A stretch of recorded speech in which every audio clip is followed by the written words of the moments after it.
the best of the week on Relevant Radio. Martha in Grand Rapids, Michigan. Good morning. Hi. Yes, sorry about that. For a moment, I was going to say, Martha, you're very young to be calling the program. Like, that's the youngest caller we've ever had, Patrick. That would be my 1-year-old. Okay. I'm calling because I am the owner of a small business. It's the type of industry that we kind of draw the oddballs, if that makes sense. It's a dog business. And so I have a number of employees that are trans individuals. Okay. And I have the fullest respect for them. They're really valuable employees in the company. They're responsible. They're reliable. They do a great job. But I do struggle as a devout Catholic and as their boss to find a balance between respecting and honoring reality and truth and being able to interact with them in a way that is, I don't know if I want to say acceptable, but acceptable in our day-to-day interactions in the culture that we live in today. And I just, I can give you examples of how I kind of handle it right now, but I was curious of your thoughts on that. Well, I have a few thoughts, but I'd be curious to know, you mentioned that you handled it a certain way. I'd be curious to know, what way is that? Sure. Well, I'll give an example that came up recently. I have a trans staff member who was born a female and now, believes that she is a male, and very bubbly, very talented, young, but very interested in HR. And so it's kind of climbing the ranks in the company and taking on staffing stuff, and presented me with a new updated sheet for a getting to know you sheet for our new hires. And put on the top of it, what do you prefer to be called and what are your preferred pronouns? And I was like, I respect you a lot, and I know that you know that because we have a good relationship, right? But we just can't do this here. And, they accepted it and moved on, and it was fine. But then, yesterday, that same employee took the day off because she is proposing to her girlfriend and was so excited about it, talks about it all the time. And my instinct inside of me is to be excited because I'm so supportive of marriage and family and all of these things. But there's just this pit in my heart, and I just don't feel like I can say, good luck. Yeah, and this is an awkward situation to be in for the reasons that you mentioned, and I think everybody understands. So how do we balance kindness and compassion and professionalism in the workplace, obviously, with at the same time not being drawn into somebody's delusion? How do you do that? My sense of it is that if you maintain this professional demeanor and they being the trans people who work for you, are doing their jobs adequately, appropriately, competently, etc., then I would just compartmentalize that, and I would just, treat them like any other employee with respect and all of the things. If they are not competent, then it would have nothing to do with their trans behavior, but just their inability to do the job. I mean, if you had to make a change and fire them or something like that. So I understand how you're in a position where you feel inwardly very conflicted. And yet, because you're an employer, there are certain things you can't do. There's certain things you can't say to them. It would be the same as if it were somebody's ethnicity or something else. This is a protected class under the law. So the law provides certain freedom from questions and things like that. You know all about that. In fact, you know better about that than I do because you're an employer. So my sense of it is that the way through this is to just be a kind, compassionate, even-handed, universally professional employer and not let their transness get in the way of that. Now, if they're trying to turn the workplace into a platform for their transness or whatever the right term is, then you could say, you know what, that's not appropriate here. This is a place of work. All I ask is that you do your job and do it well.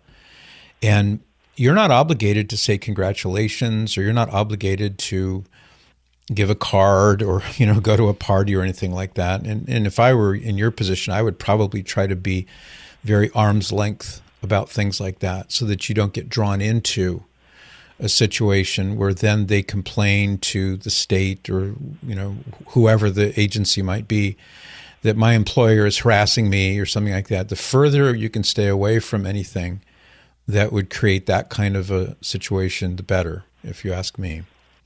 So what do you think? I mean, I'm just throwing some random thoughts at you.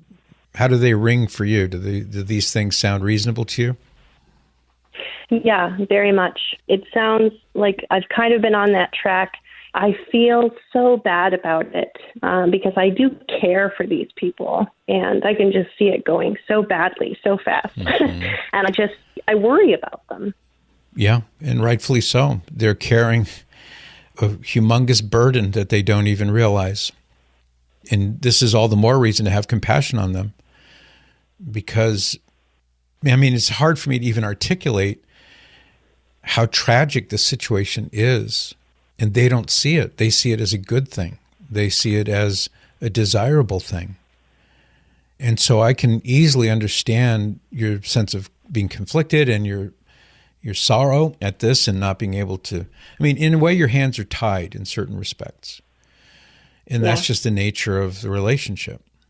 I'd say do the best you can, compassion, kindness, competence, professionalism, and keep things arm's length.